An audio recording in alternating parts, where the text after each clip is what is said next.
Alhamdulillah wa kafa wa salatu wa salamu ala rasulillah.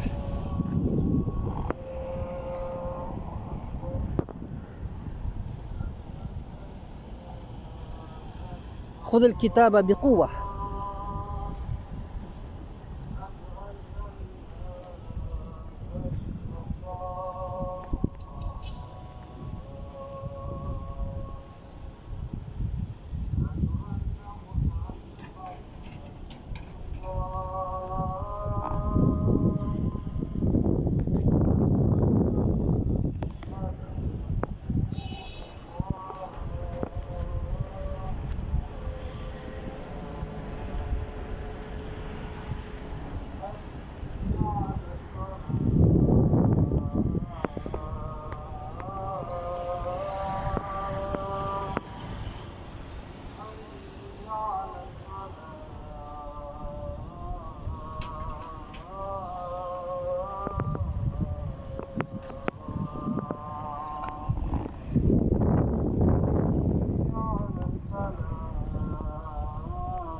La ilaha illallah. Alhamdulillah wa kafa wa salatu wa salamu ala rasulillah.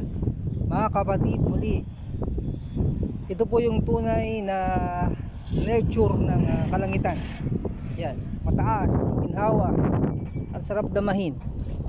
At dun po sa kabila, meron din po ako nakitang langit, itsurang langit, kamukha ng langit, pero hindi totoo. Kaya mga kapatid, nawa ito po ay makapulot sa atin ng aral na merong kumakalat na mga tingin natin tama, minsan naman tingin natin mali. So magitan ng paghahanap ng kaalaman na tinuro sa atin ng ating pananampalataya, sana ito po'y magkaroon ng pagpapakumbaba, habag, awa at takot sa Panginoon Diyos.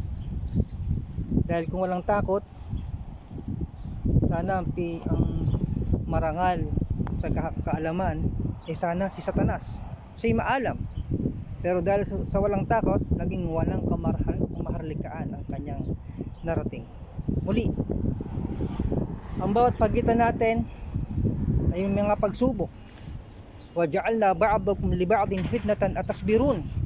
Hindi ba tayo magtitiis? وَكَانَ رَبُّكَ بَصِيرًا. Subalit ang Allah ay laging nakamasid. Alhamdulillah. Hindi pwedeng puro mabuti, hindi pwedeng puro masama. Timbangan ng kasalanan, timbangan ng kabutihan. Ito po ang pagitan natin sa bawat isa. Nawa tayo po ay magtulungan na mayroong positibong pangunawa upang maiparating sa kapwa natin ang katotohanan. Assalamualaikum warahmatullahi wabarakatuh.